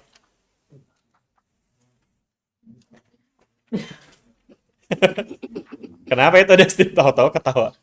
Mau jawab ya gimana? Gas ideal? Gas apa? Yang mapan, rajin menabung gitu. Tampan, rajin sholat. Gimana gas ideal? Saya mau coba Pak. Ya boleh, kasih mic-nya. Si mic sama saya Pak. Oh udah, siap. Oke. Assalamualaikum warahmatullahi wabarakatuh. Waalaikumsalam. Konsep gas ideal itu ini Pak. Pakai nama Pak. Ya udah langsung aja, udah tahu kan. Ribet ya. Konsep gas ideal tuh ini Pak, dasar penting dalam termodinamika Pak. Apa? Salah. Gas ideal adalah Model teoritis yang digunakan untuk mendeskripsikan perilaku gas. model Model teoritis yang teoritis yang digunakan untuk mendeskripsikan mendeskripsikan. perilaku gas dalam kondisi tertentu. Oke, good. Perilaku gas ya. Perilaku tuh artinya apa sih? Kelakuan. Kelakuan. Ya bener sih. Ya, perilaku itu kayak sifat dari gas gitu ya kan. Gas itu bakal gimana kalau misalnya begini atau begitu gitu ya kan. Ya. Oke. Nah, terus habis itu modelnya seperti apa emang model dari gas ideal tuh? Modelnya ini. Secara teori, gas ideal tuh adalah gas yang gimana sih emang? Yang berpartikel. Yang apa? Berpartikel. Partikel. Partikel-partikel. Apaan? Gas ideal. Ini Pak, gas ideal tuh yang partikel-partikelnya dianggap bergerak acak, Pak. Partikelnya dianggap bergerak acak. Oke, terus? Tidak punya volume, Pak. Tidak punya volume. Terus habis itu? Sama nggak ada gaya atau partikel kecuali saat pembukaan yang elastis sempurna. Gerak acak, tidak bervolume. Justin Terus habis itu? Tidak ada gaya antar partikel. Tidak ada gaya antar partikel. Terus? tidak berinteraksi ya. Ini sama ya, tidak ada gaya antar partikel, artinya mereka tidak saling tarik-menarik, tidak berinteraksi. Terus tumbukannya gimana? Tumbukan elastik. Apa-apa minus? Kenapa tumbukannya kenapa? Apa-apa tumbukannya kenapa? Elastis katanya Pak. Iya benar. Elastis. Terus kenapa ketawa tadi? Oh. Ya, Dimas. 2025. Anjay. Yang juga tadi siapa? Dustin ya? Siti. Siapa? Siapa sih namanya? Justin Pak. Justin. Justin batuk mulu. Oh, Dustin mah yang itu ya, Dustin Justin Tiffany mah ya. Muslim. Yang batuk mulu. Mutan tuh mah mutan. Tahu-tahu batuk ya. Beda. Oke, ya. Oke, makasih teman-teman untuk definisinya ya. Oke, nah sekarang masuk ke bagian ceritanya ya teman-teman. Jadi emang tadi kita udah bahas ya bahwa ketika suatu benda menyerap kalor, maka benda tersebut akan, atau molekul dari benda tersebut akan menyerap energi dari kalor sebagai energi potensial dan energi kinetik gitu ya kan ya. Nah, kenapa nih? Aman? Lanjut? Oke ya. Jadi ada energi potensial dan energi kinetiknya gitu ya kan. Itu terjadi pada gas, pada partikel yang solid, liquid maupun yang gas ya. Jadi ada aslinya ya kalau kita ngomongin soal situasi yang real itu ada kinetiknya sama ada potensialnya, oke? Gitu ya. Nah, cuma kalau kita refer lagi nih ke kondisi dari energi potensial, sekarang mungkin teman-teman bisa recall energi potensial gravitasi, itu ada persamaannya negatif GMM per R, ya. Yang artinya energi potensial itu sebetulnya, kalau misalnya kita ngomongin, ini sebenarnya analogi ya, aslinya mungkin dia ada kaitan antara molekulnya juga ya, secara kimianya. Cuma kalau kita analisis secara gravitasi, maka teman-teman bisa bayangkan molekul penyusun benda itu akan memiliki energi potensial yang bergantung sama jarak antar partikelnya. Oke? Di mana energi potensial secara gravitasi itu bisa kita nyatakan dengan negatif GMM per R. Oke? Gitu ya. Nah, jadi kalau misalnya kita ngomongin soal partikel yang kita compare nih, misalnya antara solid dengan liquid atau dengan gas kalian ya. Tentu ada perbedaan dengan jarak antar partikel, ya enggak? Jaraknya gimana nih teman-teman? Mana yang lebih jauh? Di solid atau di gas? Di gas tentu ya kan? Nah, sehingga karena di gas itu jaraknya lebih jauh, maka energi potensialnya akan gimana tuh? Lebih tinggi apa lebih besar? Lebih tinggi apa lebih rendah? Lebih banyak. Mana yang EP-nya lebih gede, solid atau gas? Solid. Padat ya. Padat atau gas? Solid. Energi potensialnya lebih tinggi? Solid. Kenapa? Jaraknya lebih? Tapi tadi bukannya kita sempat bahas di awal ya, konsep yang tadi posisi, ingat nggak? Kalau misalnya lebih jauh, harusnya energi potensialnya lebih tinggi, lebih besar. lebih tinggi. Tapi kalau ngelihat rumus ini gimana nih? Iya, makanya dari rumusnya. Nah, gimana dong tuh? Jadi apa yang salah dong? Ada yang salah nggak nih? Ini teman-teman bisa ikutin diskusinya. Sebelumnya, kita membahas bahwa energi potensial bergantung pada posisi. Kita ambil analogi energi potensial yang berkaitan dengan ketinggian. Semakin tinggi suatu benda, which means semakin jauh antara benda dengan bumi, maka energi potensialnya makin tinggi. Jadi makin jauh, energi potensialnya makin tinggi.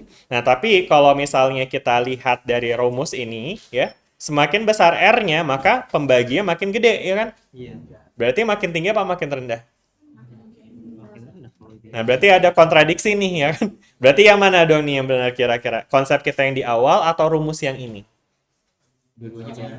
Dua-duanya. Tapi kan kontradiktif tadi. Gimana teman-teman?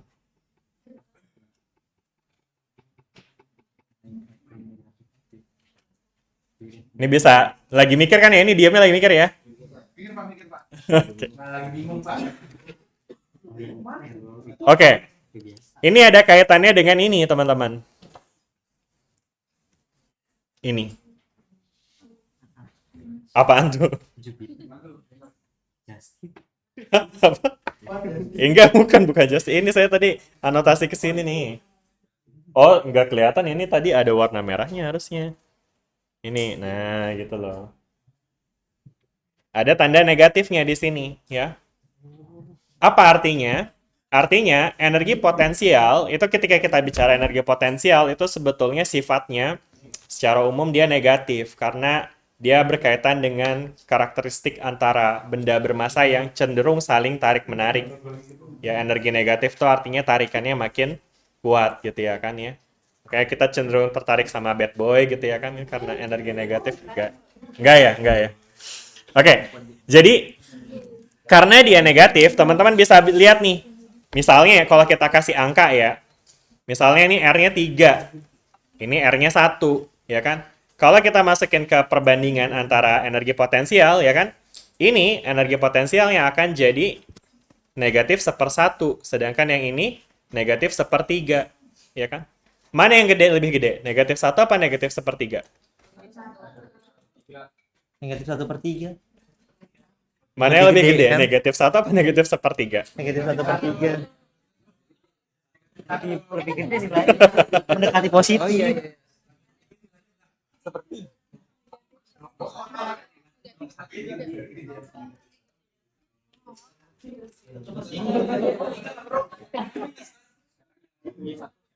Yang lebih dekat ke 0. Ya. Kalau emang kita ngebandingin antara 1 sama 1/3, jelas 1 itu lebih gede dari 1/3 karena 1 di garis bilangan kan di sini ya. 1/3 adanya di sini, ya kan? Nah, tapi kalau 1 versus min 1 versus min 1/3, min 1 adanya di sini, min 1/3 adanya di sini, ya. Jadi mana yang lebih gede? Min 1/3. Jadi secara rumus masih benar nih, gas lebih gede energi potensialnya. Jelas nggak teman-teman sampai sini? Oke. Nah, apa esensinya nih saya bahas kayak gini? Karena artinya teman-teman bisa lihat ketika suatu benda cenderung saling menjauh, partikel suatu benda cenderung saling menjauh, ya dalam artian dia semakin menjadi gas begitu, oke? Maka kita tetap bisa bilang energi potensialnya itu meningkat, meskipun secara nilai dia semakin kecil. Kebayang nggak? Ya kan? Ya.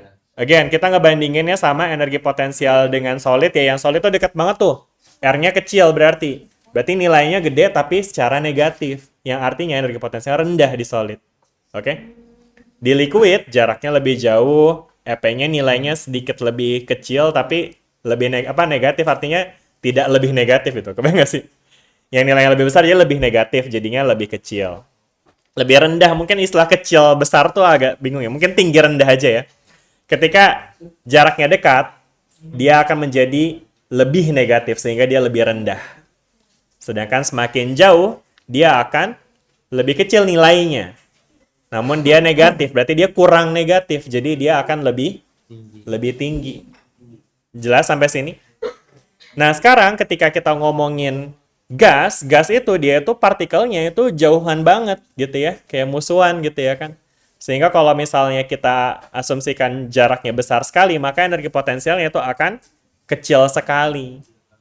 Dengan nilai negatif tentunya, yang artinya dia EP-nya tetap tinggi. Ya, tapi dia mendekati 0 sebetulnya ya. Oke, jelas nggak sampai sini nih? Jelas ya? Oke, jadi artinya dari sini teman-teman bisa bayangin ya, di dalam gas real ya, ada energi potensial dan juga energi kinetik. Di mana energi kinetik tentu akibat gerakan ya. Oke. Sedangkan energi potensial itu berkaitan dengan interaksi antar partikelnya ya kan. Dengan jarak-jaraknya ini yang sebetulnya kalau ngomongin gas itu, dia itu ya tadi nilainya kecil EP-nya. Oke. Jelas nggak sampai sini? Jadi di gas real itu ada EP dan EK. Oke. Nah, sedangkan ini yang menarik di sini. Ketika kita ngomongin fisikawan, itu sebetulnya sama aja kayak manusia pada umumnya, teman-teman. Mereka memiliki sifat dasar yaitu malas. Males tau nih apa? Males nih ngitung, elah efek begini doang kecil juga, ngapain sih dihitung ya nggak sih? Ya jadi karena sifat malas ini sebenarnya somehow sifat malas itu bisa aja berbuah hasil yang gemilang ya ketika kita malas ngerjain sesuatu, kita mencari cara untuk mempermudah hal tersebut gitu ya. Nah, di sini fisikawan akhirnya mempropose gas ideal. Di mana gas ideal itu dipropose, objektifnya adalah pengen bikin supaya EP-nya jadi benar-benar nol. Karena emang awalnya udah kecil kan nilainya ya. Jelas nggak sampai sini? Ya kan? Nah, makanya muncul nih ide-ide di mana pertama dia diasumsikan tidak bervolume. Artinya apa? Artinya gasnya kecil banget partikelnya sehingga jaraknya jadinya jauh banget antara partikel satu dengan partikel lainnya. Oke, jelas nggak? Jelas. Kemudian yang esensi utama juga ini nih, tidak ada gaya antar partikel. Jadi artinya mereka nggak tarik-tarikan sehingga nggak ada energi potensialnya. Jadi teman-teman ingat tadi energi potensial kan muncul gara-gara gaya gravitasi juga kan? Iya, betul. Jadi ketika nggak ada gaya antar partikel, artinya nggak ada energi potensial antar molekul sehingga ya kita bisa asumsikan EP-nya jadinya 0 begitu. Jelas nggak sampai sini nih? Ya. Dan kemudian kalau tumbukan elastik, nah ini lain lagi nih ceritanya. Mungkin teman-teman masih ingat nih kalau tumbukan elastik itu berkaitan dengan apa ya? Apa yang disebut dengan tumbukan elastik? Bagaimana suatu tumbukan itu dikategorikan sebagai tumbukan yang elastik? Apa Pak? Jadi Pak. Tumbukan elastik adalah, udah gitu aja ketik coba.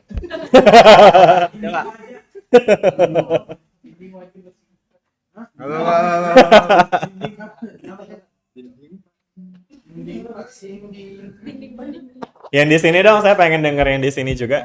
Ya. Gantian ya. Ya. Semangat banget ya bapak-bapak ini ya, ngapa ya? Kita keluar dulu dah. Di mana mic-nya? Udah pulang sama Mika, Pak. Kasih kemana ya? Ke belakang deh, belakang kamu, seorang. Ah, itu ya. Udah dia ada. Coba, ya, tumbukan elastik. Iya, tumbukan elastik itu apa sih? Tumbukan elastis adalah Tumbukan elastik itu tumbukan apa? di mana energi kinetik total sebelum dan sesudah tumbukan tetap sama tanpa ada energi Iya, boleh nih, yang sebut. hilang sebagai panas atau suara.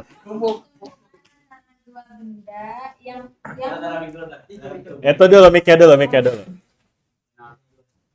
Tumbukan antara dua benda atau lebih yang tidak mengubah energi kinetik dan momentumnya.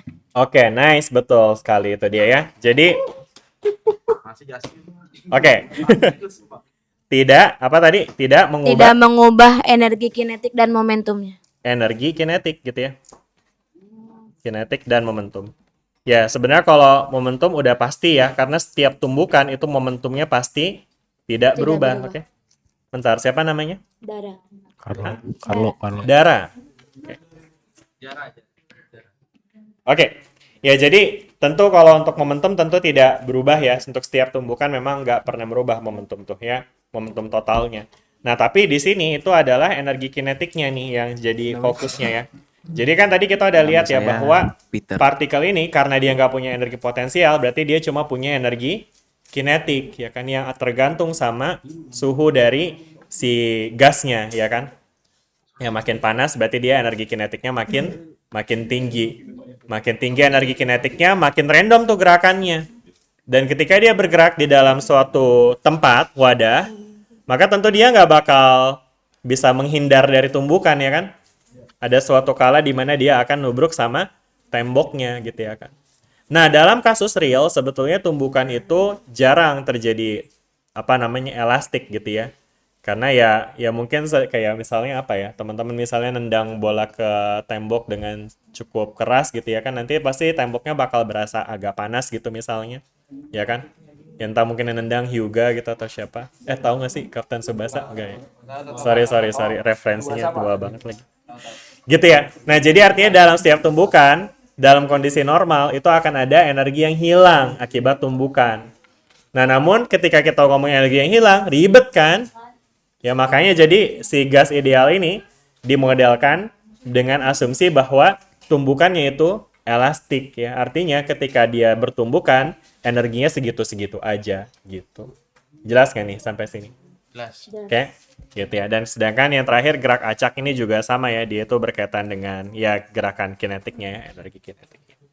Gitu. Oke dah, sampai sini jelas ya tentang konsep gas ideal, bisa dipahami ya. Dan kemudian berikutnya dari gas ideal ini nanti ada persamaan gas ideal. Dan ini tentu udah familiar ya. Kalau persamaan mas saya yakin kayaknya sama teman-teman ya.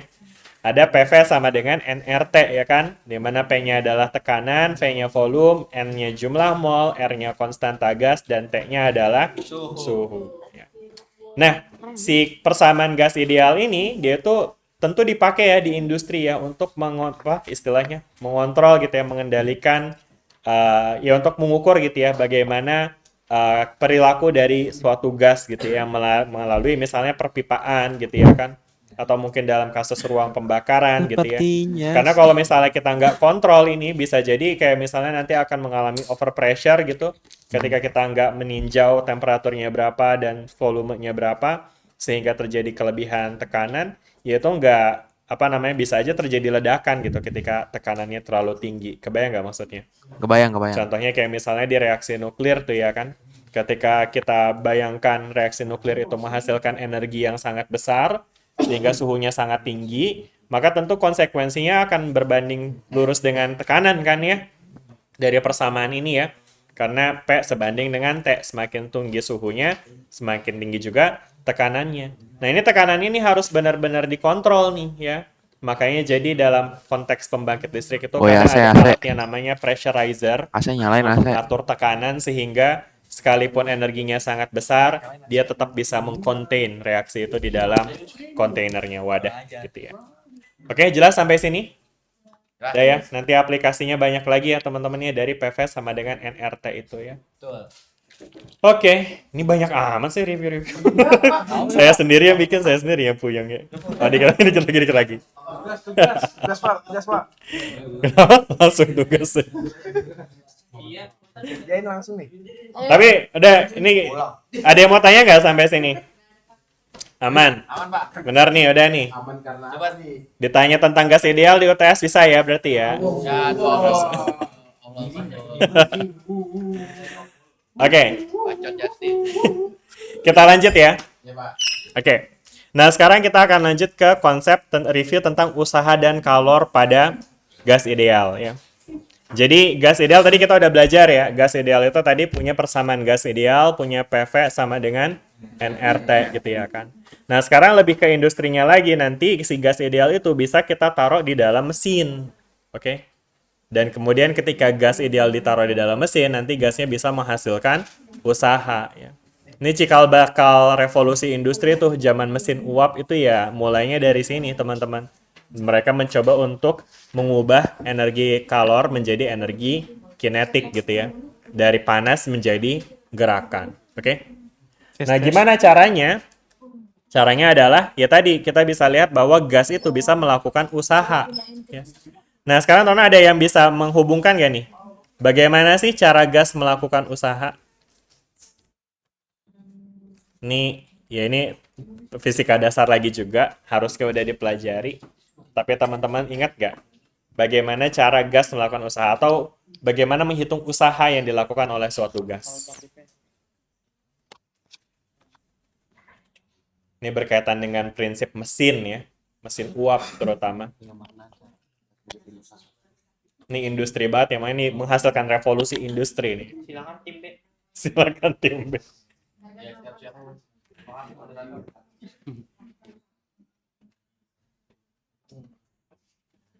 Nah, itu. Nah, ya udah keluar tuh jawabannya. Zakwan. Oh, gua. Gak apa-apa, jawab aja. Ntar dicatat namanya. Sama Rokib dan Atit. Tergantung pada volumenya, Pak. Maksudnya? Gas ideal itu tergantung pada volumenya, akan ada energi kinetik itu bergerak. Terus? Jadi kalau volumenya gede, energi kinetiknya gede. Kayaknya ya, Pak ya. Saya mah asal ngomong aja, Pak. Oke, kalau ngomongin energi kinetik mungkin satu hal yang perlu diluruskan ya. Jadi balik lagi tadi, energi kinetik itu sebenarnya kaitannya dia bergantung secara langsung terhadap suhu ya. Ya. Jadi kalau kita ngomongin energi partikel yang bergerak nih, Ini partikelnya punya energi nih, ya. Energi kinetiknya apa? Kalau untuk gas ideal yang sifatnya monoatomik, dia 3/2 RT. 3/2 KT. Ini untuk energi masing-masing partikelnya ya. Sedangkan kalau energi totalnya, ya, energi totalnya itu dia berarti 3/2 NKT, gitu ya. Dimana N-nya adalah jumlah partikel, gitu ya. Oke. Jadi tadi kalau Peter mencoba untuk hubungan energi kinetik dengan volume, mungkin yang lebih tepat energi kinetik berkaitan dengan suhu ya. Ya meskipun suhu secara langsung juga berhubungan dengan volume kan, tapi berarti hubungan antara kinetik dengan volume itu tidak langsung sifatnya. Berarti melalui kalau suhu. Jadi mungkin ada jawaban yang lebih tepat harusnya. Jadi kira-kira gimana nih? Ya, silakan nih. Ketika volume gas itu mengembang, maka akan melakukan usaha. Nah, gimana tuh maksudnya? Kok bisa ketika mengembang dia melakukan usaha? Jadi, jadi kan ada perubahan gas dari situ. Perubahan gas? Gimana ya? Gimana coba? Bayangin gasnya di mana? Gasnya di mana? Di balon. Di balon. Gasnya di mana? Kurang tahu, Pak. Gipari punya jawaban. Gipari. Gimana? Ketika gas Tolong teman-teman. ketika gasnya mengembang berarti volumenya ikut membesar, makanya jadi mengembang. Terus Terus usahanya gimana? usahanya negatif. Usahanya negatif.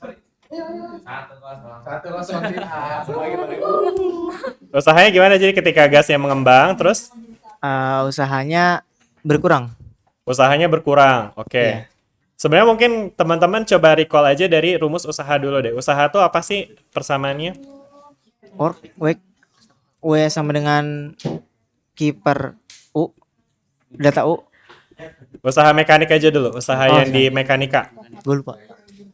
Kemarin nih kita udah bahas mekanika kan, usaha Per apa sih? apa? Gaya dikali perpindahan, betul ya. Jadi secara fisika usaha itu didefinisikan ketika ada gaya yang bekerja terhadap suatu benda sehingga terjadi perpindahan gitu ya. Oke? Clear nggak sampai sini dulu deh. Jadi usaha itu adalah ada gaya dan juga ada perpindahan gitu ya. Oke? Nah, sekarang kita mau ngomongin usaha pada gas nih, ya kan? Nah, ini sebenarnya agak tricky karena di dalam persamaan gas kan nggak ada gaya sama usaha, nggak ada gaya sama perpindahan, ya nggak sih? Makanya teman-teman harus buat setup-nya dulu sebelum keluar punchline-nya gitu ya. Kenapa jadi setup punchline? Jadi setup-nya adalah gini, teman-teman. Nih, jangan teman-teman ngomongin gas yang random gitu ya. Gasnya itu harus kita setup secara spesifik ya. Gimana setupnya? Setupnya adalah ini yang saya taruh gambar di situ. Pernah lihat gambar ini? Namanya gambar apa? Piston, ya kan? Nah, si piston ini teman-teman ini mengimplementasikan prinsip usaha yang dilakukan oleh gas. Oke. Gimana secara prinsip? Jadi teman-teman bisa lihat, ini tuh sebetulnya dia bisa ngegerakin apa gear yang ada di sini ya. Karena di dalamnya ini secara sederhana ya, ini ada gas yang kembang kempis. Ya. Di bagian ini yang saya kelihatan nggak sih? Ini yang saya warnain hijau nih. Berarti itu yang bikin pistonnya nonjok-nonjok, Pak? Betul. Jadi piston itu bisa gerak gara-gara di dalam si tabung ini, silindernya ini, itu ada gas yang kembang kempis. Gimana cara ngembang kempisin gas? Hah? Dipompa. Mungkin kalau kita kaitkan dengan yang tadi ya kasih kalor ya. Kan kalor akan menyebabkan meningkatnya energi kinetik ya kan. Kalor ini ngomongin gas ideal ya. Kalor pada gas ideal menyebabkan energi kinetiknya naik. Energi kinetiknya naik berarti suhunya makin tinggi, berarti volumenya makin. Ketika volumenya makin gede, gasnya bakal ngembang dan ketika dia ngembang dia bakal ngedorong. Beda. Maksudnya Ngedorong kenapa bagian kempis, yang terhubung sama bagian atas si silindernya ini nih. Gitu, dan dorongan itulah yang nantinya akan menghasilkan usaha gitu teman-teman. Kebayang nggak sampai sini? Ya, jadi setupnya itu harus teman-teman bayangkan seperti ini ya. Dan ini sangat Oke, umum, teman-teman, namanya sedang umum ada terjadi di perdebatan yang industri sangat otomotif bagus ya. tentang konversi. Kemarin kayaknya ada deh yang bahas otomotif tentang gear-gear kayak gini ya. Gearnya sih emangnya. Indra ya, kelompoknya Indra ya. Oh. Iya ya, ada ngebahas piston ya kalau nggak salah kemarin ya.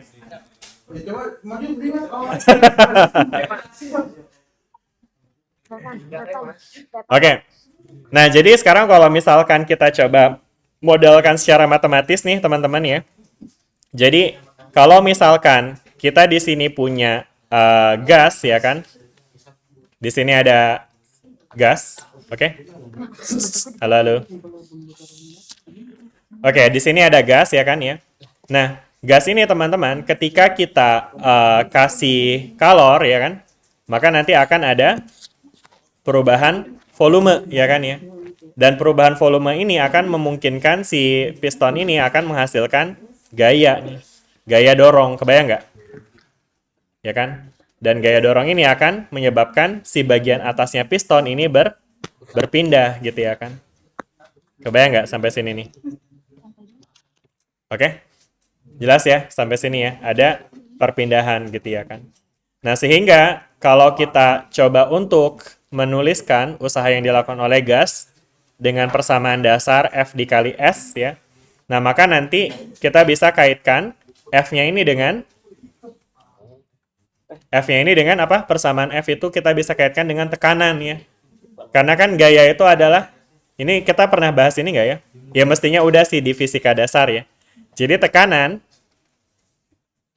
secara mendasar itu didefinisikan sebagai gaya persatuan luas, ya kan? Sehingga gaya itu bisa kita tuliskan sebagai tekanan dikali dengan luasan permukaan.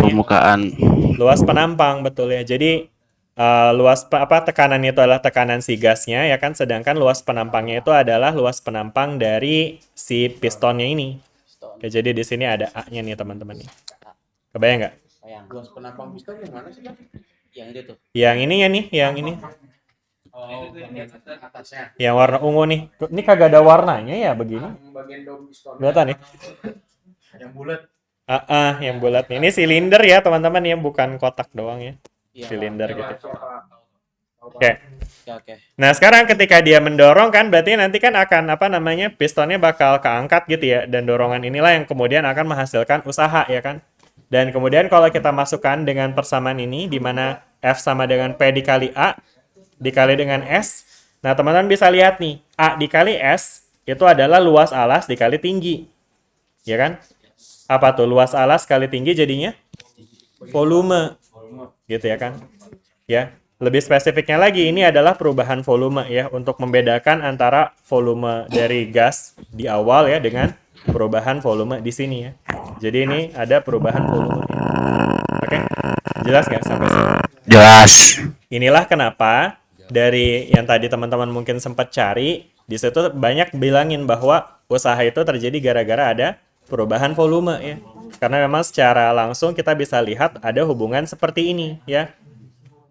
Usaha dari gas itu sama dengan tekanan dari gas dikali dengan perubahan volume. Jadi kalau ada perubahan volume, kalau ada gas yang ngembang, itu dia akan menghasilkan usaha. Kayak gitu. Karena dia menghasilkan dorongan dan menyebabkan perpindahan begitu. Oke?